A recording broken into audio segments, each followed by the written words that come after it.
Salut les Frenchies, voilà, je fais cette petite vidéo pour répondre un petit peu à certains commentaires, à certains pimpins qui m'inventent une vie, qui prétend que je serais retourné à Liège.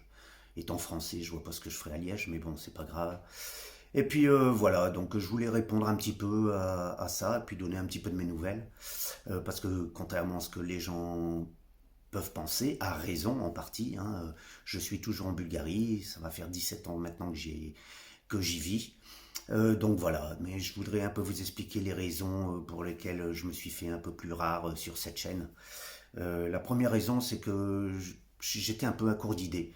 Parce que cette chaîne, mon but dans cette chaîne, ça n'a jamais été de faire de l'audience, de faire des vues, etc. Sinon, j'aurais travaillé mes vidéos de manière beaucoup plus professionnelle. Comme vous le voyez, c'est moi devant une caméra.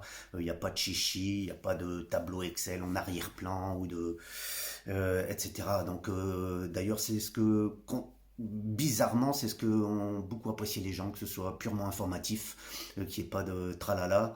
Et j'ai eu que des commentaires positifs, à part une vidéo où j'étais blessé à l'épaule, où j'arrêtais pas de faire ça, etc. Mais à part ça, franchement, j'étais étonné de la bienveillance des gens par rapport à mes vidéos, qui sont tout sauf professionnelles, on peut le dire. Voilà. Mais je voulais exposer quand même. Donc j'ai eu quatre raisons. La première, c'était que j'étais à court d'idées, vraiment. Je savais pas quoi dire dans la mesure où j'avais informé ce que je pense qui était important, la manière dont on vit en Bulgarie, en montrant quelques endroits qu'on peut visiter, quelques endroits où on peut s'entraîner, etc. J'avais l'impression d'avoir fait le tour. Voilà, la deuxième raison, c'est que j'ai été arnaqué plusieurs fois par des Français qui m'avaient demandé, qui m'avaient fait appel à mes services. C'est toujours comme ça. C'est pas moi qui contacte les gens, c'est les gens qui me contactent.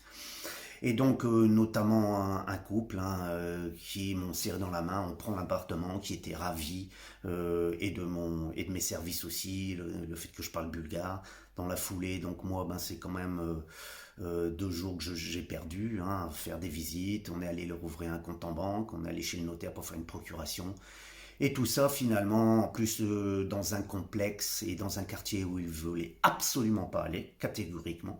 Et je leur ai dit, mais venez, je vous conduis, parce que je conduis toujours les gens. Donc on y allait, et puis là, ils se sont adorés, ils sont tombés sous le charme. Et puis, mais finalement, après avoir dit, on prend l'appartement, etc., je vous envoie le premier virement lundi, etc., etc., ils se sont ils ont envoyé quelqu'un dans mon dos pour visiter un appartement que je leur avais pas proposé dans ce fameux complexe.